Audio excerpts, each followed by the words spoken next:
104.7 The Cave, KKLH, Marshfield, Springfield, a proud member of the Kansas City Chiefs radio network. Touchdown, Kansas City!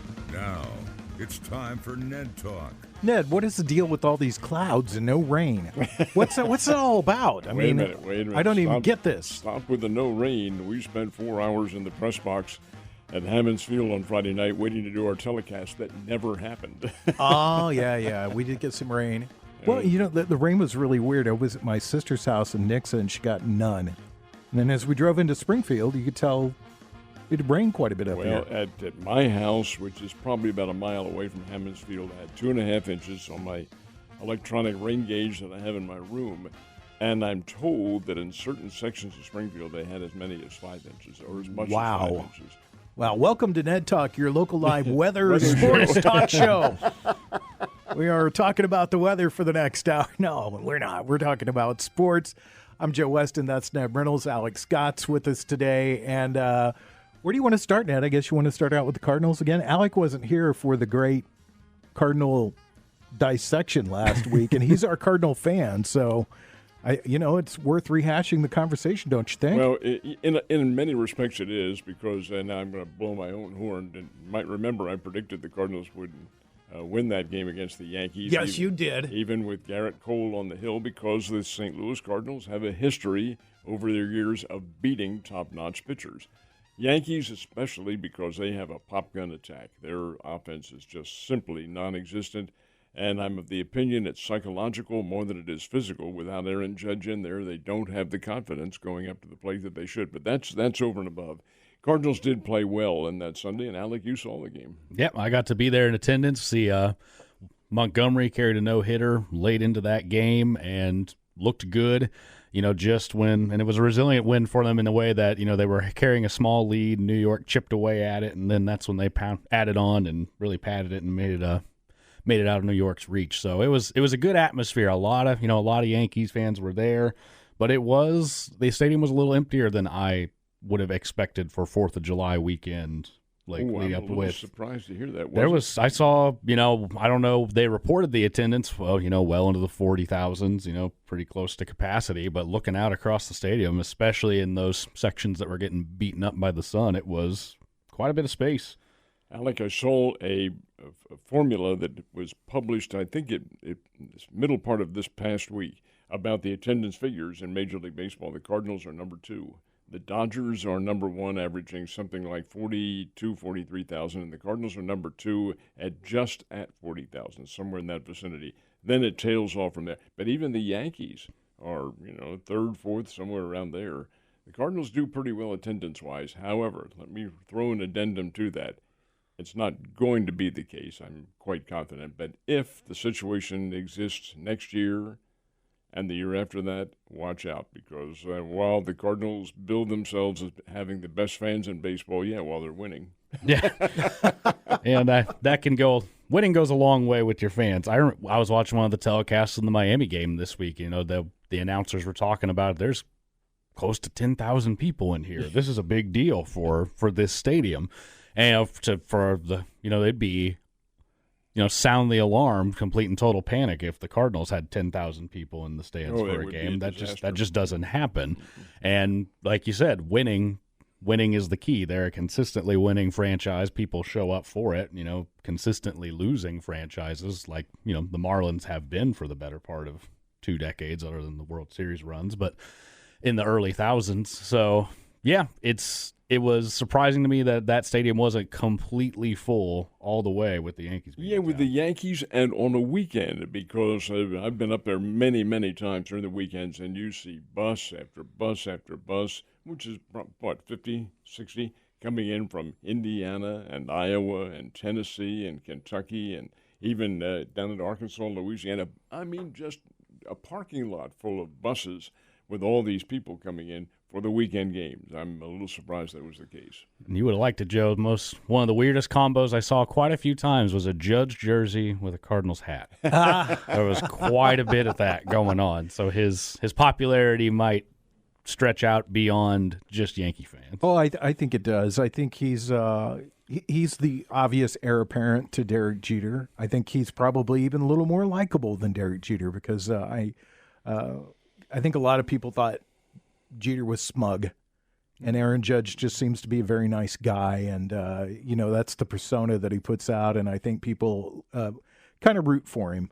It was really unusual for me last year, being a Yankees fan, to watch so many people care about the 62 home runs in the American League because it was just the American League record. But it seems to be such a big deal because I think most people look at that as being the real record because of steroids.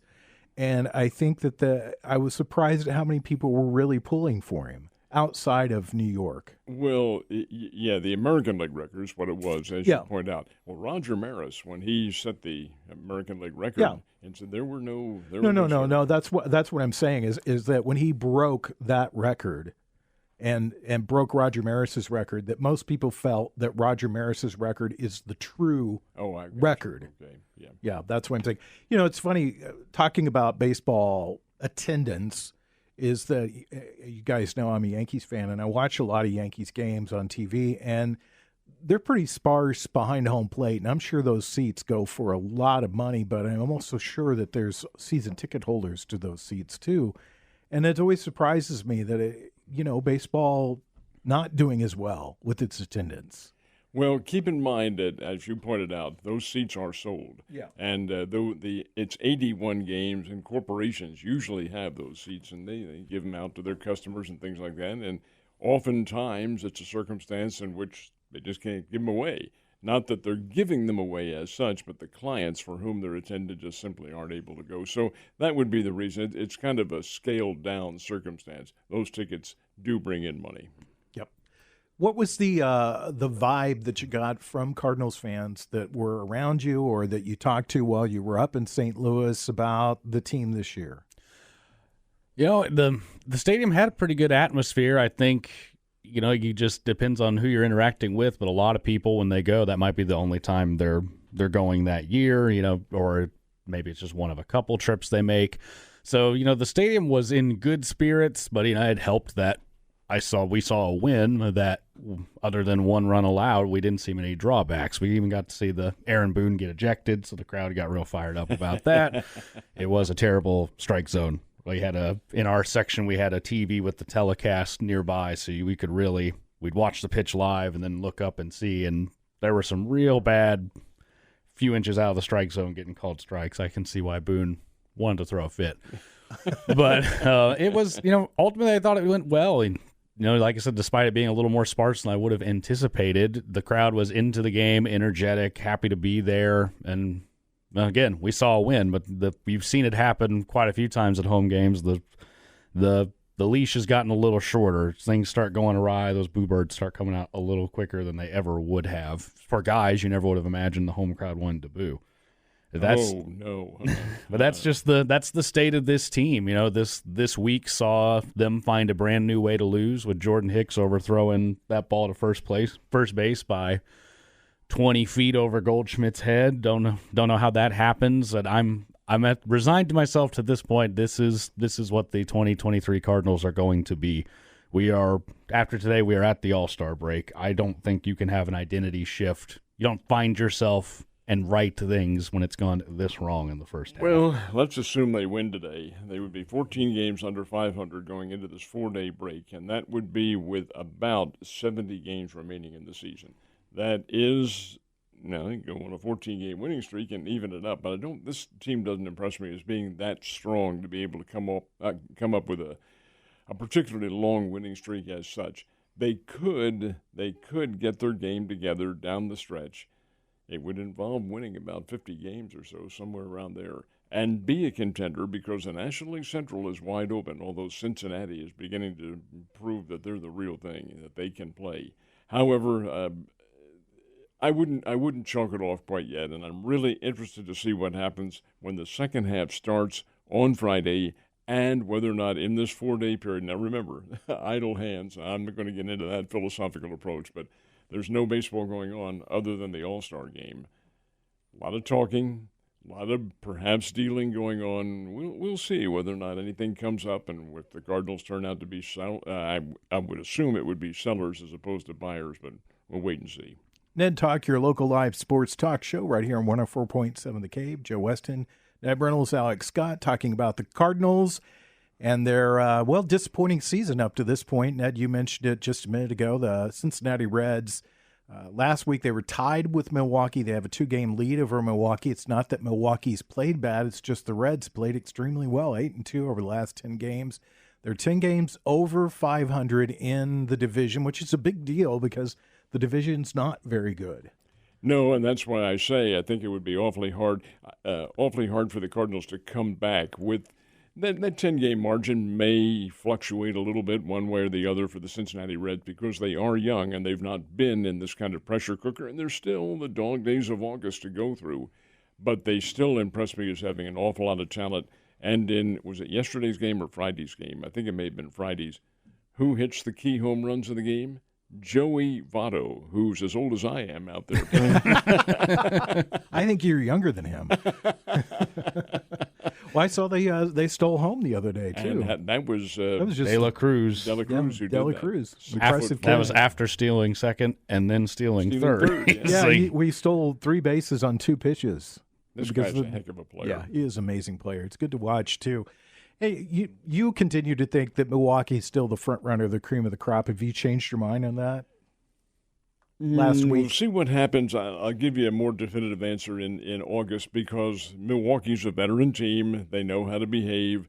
Yelich, who has really been in a prolonged slump, has begun to come out of it now. And by the slump, I'm talking about over years, not just this season. But he's begun to hit the ball. If he can reinvent his offensive capabilities, and Yelich was a good player, they have the skills on their team and the experience to go through something like this. Cincinnati does not. However, I do like Cincinnati's talent. They're very, very good, very young, except for Votto, but they can do some things. Chicago leapfrogged Pittsburgh last week, and it's not because Chicago played better. It's just Pittsburgh played worse.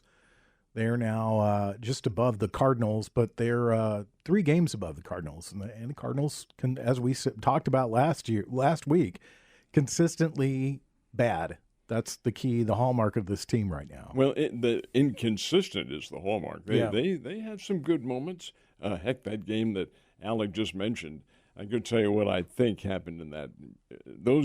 We've all played baseball, everybody, and you know when you're playing at a certain rhythm, and then you're suddenly called upon to change that rhythm, interesting things can happen. Case in point, here's a bouncer back to the mound, and here comes Hicks. He feels the ball. You'll notice he double-clutched. Mm-hmm. He double-clutched because he's thinking, do I fire it over there or do I lob it over there? And he couldn't come to an instant decision, so he soft-touched it. And what happens when you soft-touch anything in baseball, football, whatever? It floats, and it's right over his head. And that indecision, again, brought about by somebody who, actually, that should have been muscle memory because they practice that every single day, but it wasn't with him, and that was the result. Just an egregious error that lost the game for him. Well, that happened, and then one of the games, the first game against Chicago, Montgomery's cruising, looking good, and then something feels a little off. They pull him. We've got a 5-run lead, 5-0, and we end up losing that game 9-8. You get out of the rhythm, you get it to the bullpen, and even in the bullpen's defense, we had JoJo Romero on the mound, and he got 3 straight ground balls, and there was tough throw to first that I give Gorman some credit for, then double play ball, and it hits Gorman in the glove, and he drops it. And then ground ball to third, and Arenado gets tied up thinking between tagging the runner or throwing it, and we only get 1 out on it. So there's 3 straight ground balls, 1 out to show for it, and then the floodgates open. And it's just this team has found ways to lose this year. Hard-hitting Mark Whitten was on the TV. Do you think the Cardinals need him back in the lineup? My God, that is 30 years. Well, maybe even more than that. What was it when he hit the 4 home runs? I don't remember. Gosh, he's the one who had the 12 RBIs in one game and hit the 4 homers. And that was against Cincinnati. I want to say that was in 91, 92, around there. I've forgotten what year it was. But. Hard-hitting Mark Whitten. So let me ask you guys this. Do the Cardinals look any different on the field, off the field, after the All-Star break? Well, we'll find out. It's really difficult to say because who knows what goes through the minds of the front office. Mozeliak, you hear all sorts of rumors, and you look at the possibilities now. You have Walker's untouchable. You have Alls Montgomery, who is a free agent. You have Flaherty, who is a free agent. You have Jordan Hicks, who is a free agent, and that is this year. All right, those guys will probably explore free agency, which isn't to say they won't re-sign with the Cardinals again. They could. That is possible. But they'll also have some pretty good offers, I would suspect, and Flaherty being probably the top of the offers. Do you take a chance and let them go free agency, or do you and not get anything for them except a compensation pick, or do you do some dealing right now? Do you raise the white flag and hold it up there? And as far as Arenado and Goldschmidt are concerned, hey, leave them alone. They're the core of the team. If it happens next year turns out to be as bad as, I don't think that'll happen, but if it's not an anomaly, then you choose to do something with Goldschmidt. But this is a trying time for the intelligentsia that runs the Cardinals right now. Did I sense a little bit of sarcasm in that? Not a little bit, a whole lot of sarcasm. Well, that's my point. Do you think that coming out of this, maybe the Cardinals have a different manager? Is there a possibility? No, you don't think so? No. He's there. Marmol may not have done a good job in every respect, but I think he is there. For one thing, if they were to let him go, that's an admission of that would be what? Am I correct here? It would be 4 managers in 6 years or 3 in 6 years? I mean, we let Matheny go. It's been about 5. I think that was 5 years ago this season. So between Matheny, Schilt, Marmol, and then if we had another one, that would make 4 and a fourth in a 5-year period. And what does that say for your GM, the guy who, not the GM in this case, but the president, because the president, Mozeliak, is the one who's calling the shots here. I don't think Gersh does, but never hear from him. Yeah. And Bill DeWitt and people like that. What's that say for them? Well, letting Schilt go, guys, was a major mistake. I don't know why it happened. I think it was probably a personality conflict, but that's a major error. This is a baseball guy. He is on the bench with the San Diego Padres now. Actually, he's at third base, I think, as third base coach, but he's also the assistant manager. This guy was sharp. He was sharp down here with the Springfield Cardinals. Had a lot of baseball acumen about him. That was an error, in my opinion. I think you're seeing more and more of these managers who come in and they're kind of like puppets for the front office now, because so many teams have bought into analytics, and there's some guy that's an actuary that sits there and he prints out something at the end of the day, and they all go over it, and this is the batting order, and this is who should come out of the bullpen, and this is what order they should come out of the bullpen, and this is how many pitches that they throw, and that's all great, but that's just basically making baseball into a stratomatic sport, a board game, and it's not. It's played in the field. You can't predict things like your relief pitcher throwing a ball over the first baseman's head on an easy play. You can't predict that, and you can't put that all into a computer to come up with with how the game is going to be played on the field. So I think to me, that's something I don't like about baseball, and I hope that it changes. Joe, that's one of the reasons why on this show and others we bring up chemistry. And we're not talking about the chemicals involved. You're talking about a mindset of a team playing together. And in baseball, it's baseball and all the team sports. But baseball, in my mind, probably comes to the fore because it's 162 games. And there is some rumor coming out of the baseball front office in New York that maybe they might shorten the season to 154, but I won't be alive to see that when it happens. I wish it did, but over and above that, 162 games, you're playing together as a team, and if your mindset is not together with the other players, that's going to make a very big difference. That's not to say there are disagreements or arguments or things of that nature. That's not the point. It's how the game is manifested in terms of human relationships. And when you get into a circumstance like that, you are going to have, in the back subconscious, individuals who, for some reason, doubt their abilities. Now, that's not a conscious look at something. All those guys are confident they can do it. But subconsciously, you may back off like a Hicks, lobbing the ball over the pitcher's head. Or a guy like Gorman have the ball bounce off his glove. Or Arenado. Arenado, my God, he's a 10-time platinum gold winner as a defensive player. He doesn't make errors and makes great plays. But one of those key times, it just isn't there. That's the chemistry of a winning team and a team that's together. When we come back, we'll talk about our big event that's coming up July 18th. It's Ned Talk on 104.7 The Cave.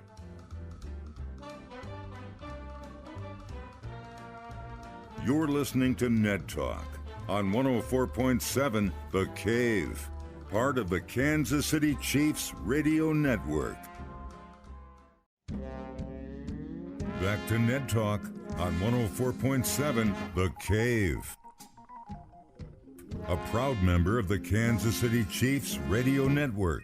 Just went to the ESPN webpage for the Kansas City Chiefs to see what I missed, and apparently I missed nothing. There's nothing going on. There's just not anything happening. I guess it gets pretty calm here before they hit camp at about, what'd you say it was? 23rd. 23rd. That's for everybody. Now, the rookies will come in before then. But you have to understand, too, Joe, that training camp is what it is, to use today's expression. And when they all start in late July, I don't care where you are, it is drudgery. And the Chiefs are in St. Joseph, Missouri, where it'll be nice and warm, nice and toasty up there. These guys are, while they aren't taking it easy as such, they are relaxing. They stay in shape all year long.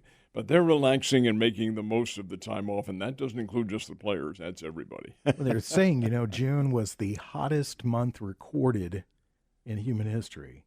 And it looks like July is going to be even hotter. We got some 100-degree days ahead of us. I can't imagine what that's like as those football players go into those camps, and I can see why some guys hold out. Well, now keep in mind they don't do the 2-a-days anymore. Yeah. It's just one, and that's usually early in the morning where it's cool or at least semi-cool.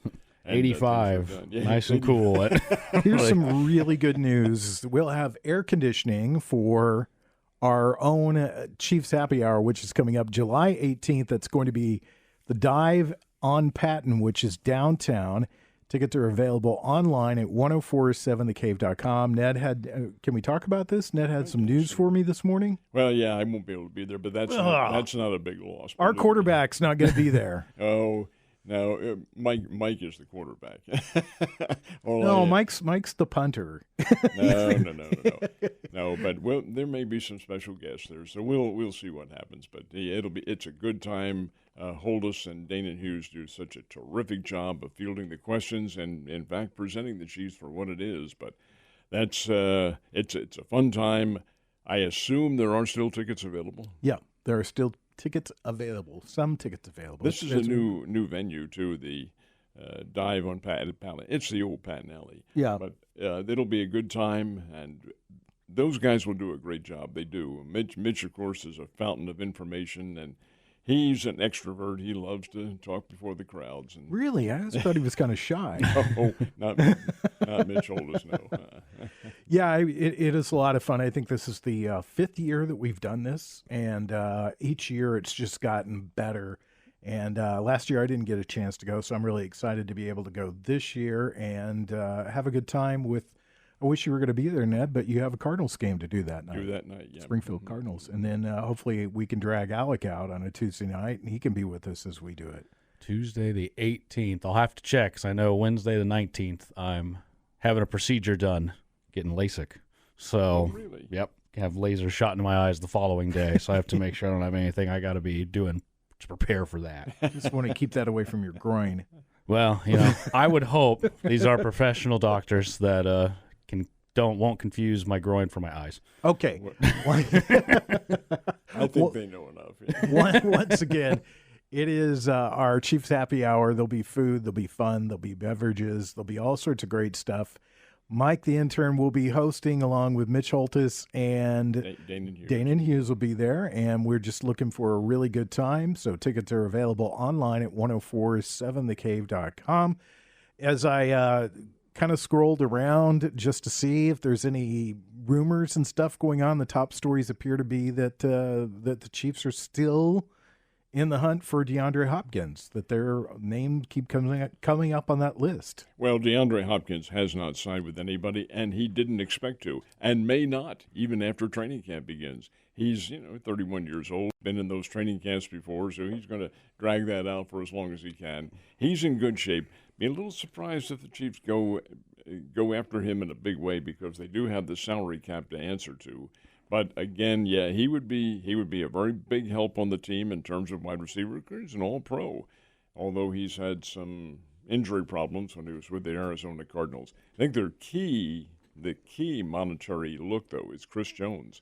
They haven't come to a complete contract agreement with him yet, and really didn't figure to. That'll also, I think, bleed over maybe by a week or two in training camp. Does he really need to be there? No, come on, He's a guy who's been around. He understands what the circumstances are, and he understands it's drudgery. He also understands he's an all-pro pass rusher and defensive end, and that the Chiefs really do want him back. So he can probably play that for as long as he were. But it's a long-term contract is what he's shooting for, and the Chiefs have to make a decision. Do they want to spend that money? And it will be considerable on a long-term deal.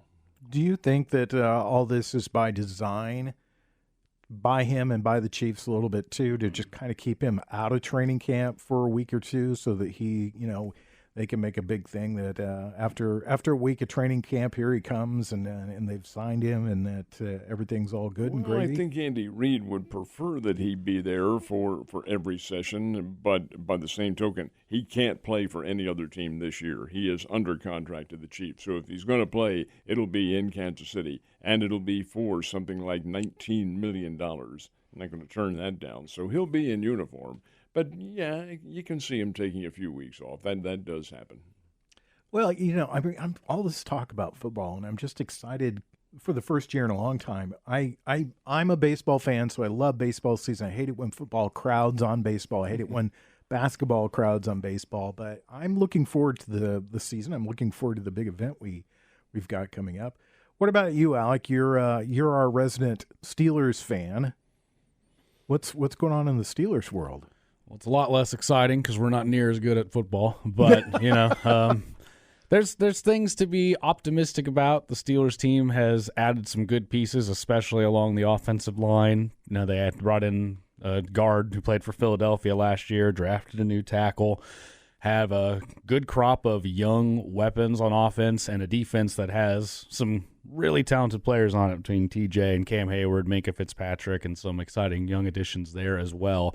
So I think there's a lot to be excited about until we get back to they didn't fire and replace the offensive coordinator, who we've averaged right above 20 points a game for 2 or 3 years, and for some reason they're okay with it.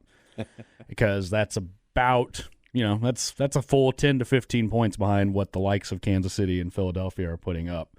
That team wants to score 24 points and win 24 to whatever is less than 24. And it works when they play teams that they are better than, which is why I think Pittsburgh will win anywhere from 8 to 11 games and then make the playoffs. If they make the playoffs, they will lose immediately the first time they run into the likes of a Cincinnati or a Kansas City, because they just can't score. So, hate to give up on the season already, but that's about where I'm at. But I'm looking forward to it. This time of year, the football excitement, it's officially been away long enough. I think we start to miss it, especially when there's zero news happening like there is right now. I'm interested to hear you say that, because on national television, and we all receive these games, the XFL and the USFL have played professional football. Not an attraction for you, Alec? Not especially. I've caught it when it's been on. You see it, you go, oh, hey, there's football on. And then that's about as far as the excitement goes. I don't know what it is that isn't grasping. Maybe there's only just so much room for football, and it's for the best that it goes away for a few months, because you just can't absorb it as intensely for 12 months straight. My whole argument as to the credence behind these leagues, it is not in season. It is not expected. Yeah, you might know some players and all that, and it is football with a gimmick in a sense. But by the same token, it doesn't resonate with the sports fans' mindset. However, having said that, I happen to tune in and watch a Canadian Football League game, and that does, because this is their regular season, and it's always been the case. Mm-hmm. And there are some American players who are of some renown who are up there playing, and you see them with the Toronto Argonauts and the Montreal Alouettes and teams that form the Canadian Football League. That is legitimate competition, and although the rules are a little bit different, it is football. I thought that they were the Jean de Alouettes. They probably are. But they're in Montreal, though. All right, when we come back, I don't know, we'll figure something out to talk about, probably All-Star game, and I want to talk a little bit about kitschiness in sport, and we'll discuss that when we come back on Ned Talk.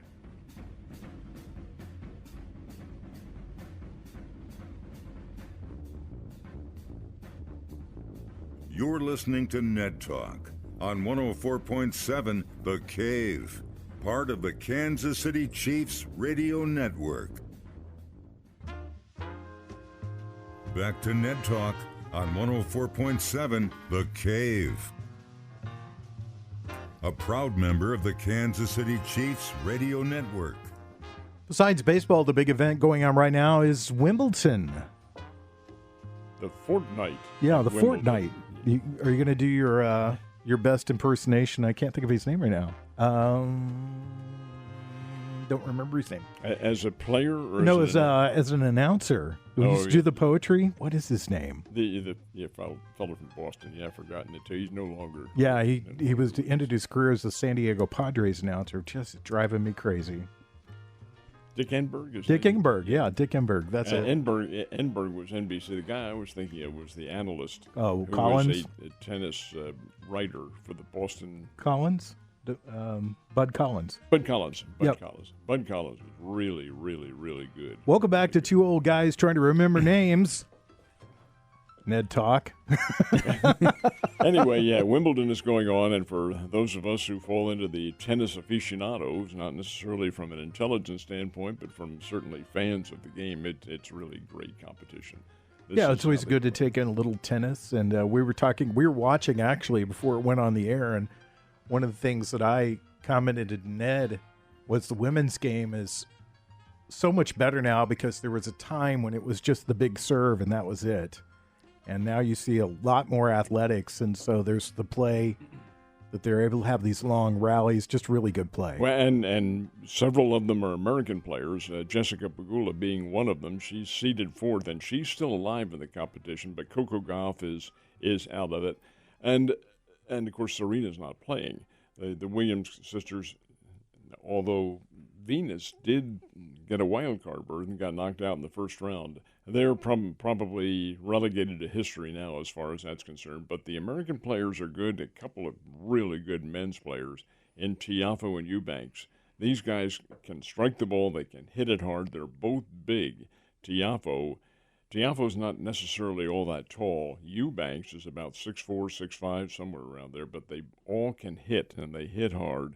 Now, are they in the caliber of a Carlos Alcaraz or a Novak Djokovic? Probably not yet, but we could be. It could be time. But, again, you have to understand that Wimbledon is a lot different because it's grass court.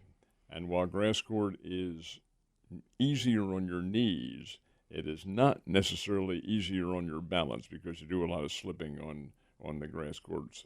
And that's why some of the players don't like it. We were talking, too, before we went on the air that the athleticism's there. You see more athletic play than you probably ever seen in your life as far as tennis goes right now, but there's just not the personalities that we had in the past of the game. Yeah, and to bring up a very good point. It used to be that McEnroe would get in there, and, of course, Jimmy Connors and so forth and so on. They'd be making constant headlines. The fact that they were both Americans had a lot to do with that, and the American press picked up on it. Well, you don't have those fiery personalities, so to speak, and I think a lot of it was by design. But as a result, maybe some of the press backing of the sport has fallen off just a little bit. But then again, it's not a niche sport as such. You have to have a general understanding of what goes on. Do you think we as Americans lose interest in a sport where we are not the household name in it? Yes, I do. And I'll tell you what, we're going to see a little bit of that, too, in the start of August and end of September, because the World Cup in basketball is coming up. And the United States is the defending champion. It is an Olympic qualifier, although I don't think there's any problem with the USA qualifying for the Olympics. After all, they are the gold medal champions. But you take a look at the NBA players who are on that World Cup team, it's nobody you've ever heard of before. Now, I say that, I don't mean that to be facetious, but the big names, the guys who really captured all the headlines, they're not there. It's Paolo Banchero from It's easy for you to he's say. an All-America at Duke. He was a great number player. one overall Number one overall pick. within the past couple of years. And he was he's part Italian. I think his father's Italian, and Italy wanted him to play for him.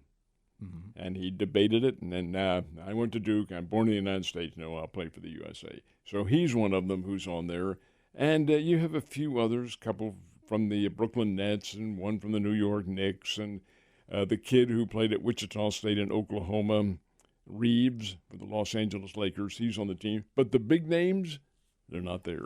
Now, how do they play against the world? Yeah. Do you think that's cyclical too? Is that we have this thing, especially in basketball, where we dominate and then we kind of take it for granted, and the bigger names kind of fade away, and then you get into some lesser names, and then we lose, and everybody gets all bound up about it because it's America, it's an American game, we should win. So, and then all the big names come back. It happened. It happened in 1984, 83, or 84. I'm sorry, 93, 94. I'm going back a little bit in the years here. 93, 94, somewhere around there. And the USA sent in what they considered to be an NBA team. Yeah, Allen Iverson was the star player on the team. And they fell flat on their behinds and finished something like fourth or fifth out of medal. And, we got to do something about that. Well, it came back and continued to win from that point on because the bigger stars did play, the Kobe Bryants and people of that caliber. But, yeah, that can happen. You can take things for granted, and it's not necessarily the case because the European players can play. Case in point is the number one draft choice this year, Victor Wembanyama, who did not have a great game in the Summer League that he played the other night. He was kind of up and down, but does play again tonight.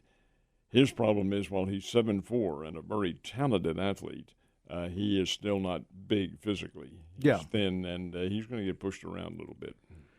Alec, before we started on the show, we had a conversation about Women's World Cup in soccer is getting ready to start here pretty soon. I'll ask both of you guys this question. Is this United States redemption story here?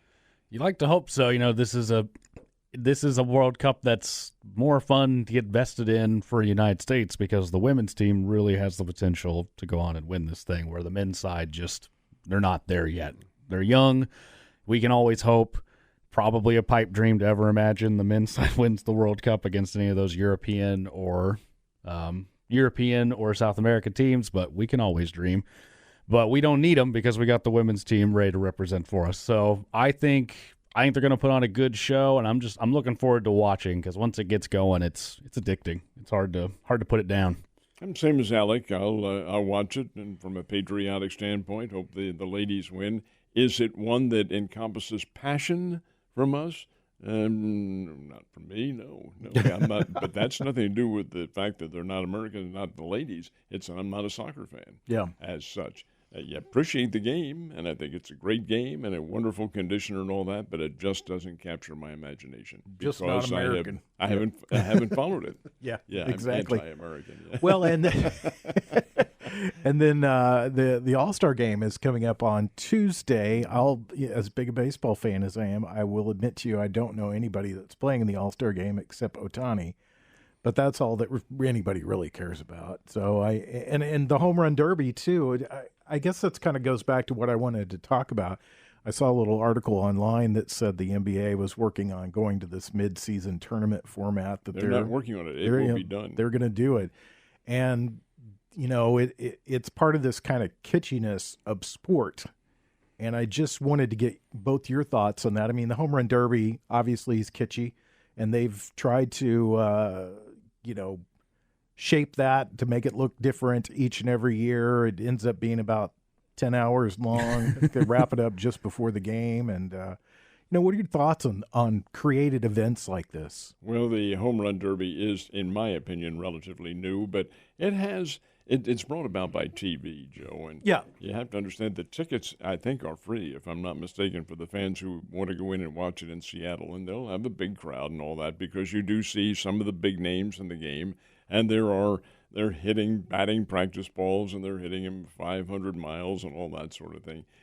But it's made for television, and it's made because Monday has nothing on TV. Tuesday has the All-Star game. Wednesday's the day after. When do they have that ridiculous award show that they have? It's on Wednesday. That's Wednesday. And then in the old days, most of the teams resumed on Thursday. Now I don't think any of them do. I can't be held to that. But I know the Cardinals and Royals aren't back playing until Friday. So they have a 4-day vacation break in there, which is really a lack of sensitivity in my opinion. I'm being facetious here.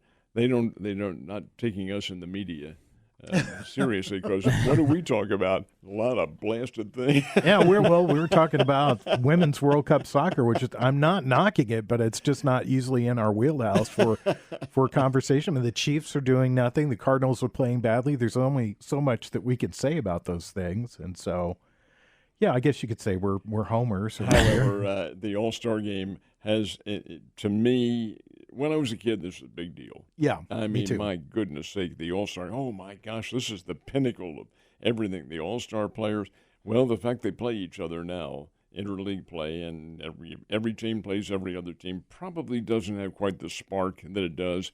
And knock it for what it was in the early 2000s when something was riding on the game, like home field advantage. I did disagree with that philosophical approach, but there really does need to be some kind of meaning in this thing other than just an exhibition, in my opinion. Well, hopefully they'll figure that out. But, sometimes tinkering with the sport is just, I don't know.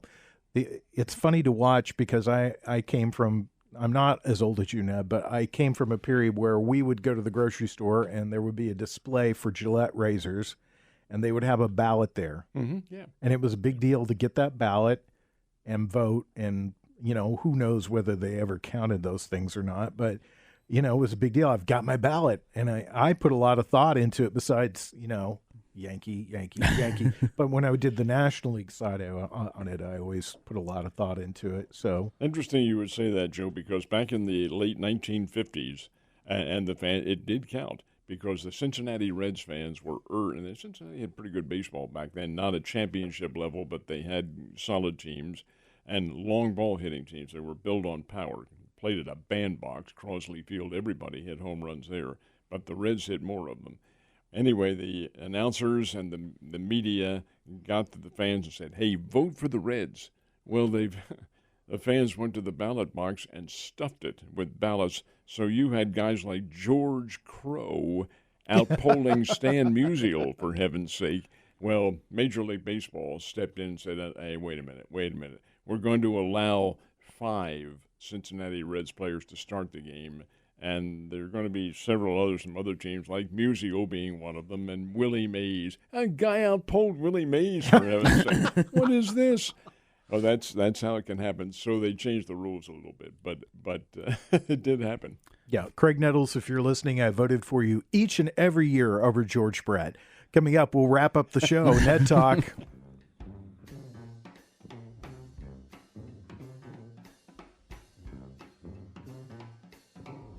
You're listening to Ned Talk on 104.7 The Cave, part of the Kansas City Chiefs radio network. Back to Ned Talk on 104.7 The Cave, a proud member of the Kansas City Chiefs radio network. Those tickets that you might be looking for are online at 1047thecave.com for our Chiefs Happy Hour that's coming up July 18th. The Dive on Patton. Mitch Holtis, Danon Hughes, Mike the Intern, myself, Alex Scott. Pretty sure Jay Stevens will be there. Hopefully he'll show off his abs to everyone. I don't know if it's really Jay's crowd, but still, possibly. You can see Jay's abs if you come. I think there's a few women that show up to our Chiefs event just to see Jay, just to see his abs. I've seen that in the past. Yeah, I've seen that in the past. Anyway, done talking about Jay's abs. I'm sure that he's thrilled because he loves that sort of press. What are you going to watch? Are you going to watch the All-Star game? Are you going to watch the Home Run Derby, Ned? I think so. I'll probably catch a little bit of it. It's not going to be compelling television as the Home Run Derby will not be, but watch a little bit of the All-Star game on Tuesday, watch a little bit of today's game, and, of course, have the mandated mowing at my house. The mandated mowing. It is mowing day for Ned, by the way, so if you... Speaking of seeing somebody's abs, you could drive by. No, there are no abs to be seen. Let me tell you. Not at my age. In fact, there's no body to be seen at my age. Now, Alec, I don't want to say that you're a fair weather Cardinal fan because you're decked out in your Cardinal stuff today, but I've noticed you've tailed off in your Cardinal viewing lately. So, I mean, I don't know. I will always be a fan.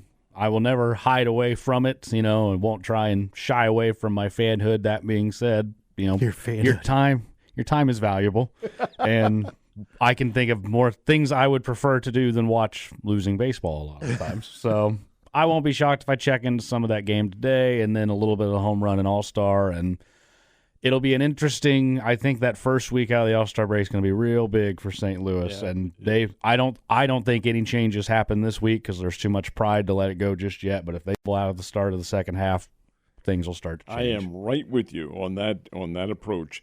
Yes, the start of the second half, they've got the Washington Nationals, and this is a team they can get hot against and beat. And then a little bit later on, I think they go to Oakland, if I'm not mistaken. They should be able to handle the Oakland A's. Everybody else does. But, yeah, you're right. This is an interesting segment now of the Cardinals season. It's been a disaster for a little bit better than the first half. 15 under the 15 under the 500 mark. That needs to be improved because you're not going anywhere until you get 500. And whether or not they can achieve that, we'll find out. But, yes, the start of the second half is going to be very key for them. I agree. Matt Carpenter, where are you when we need you? Growing his mustache somewhere. Is where he is. Huh? San Diego. Oh, how's he doing in there?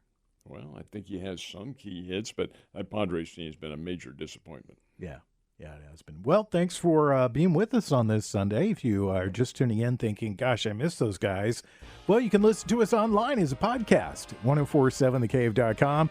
Download it wherever you get your podcast at. Just search out Ned Talk or listen to it through your Cave smartphone app.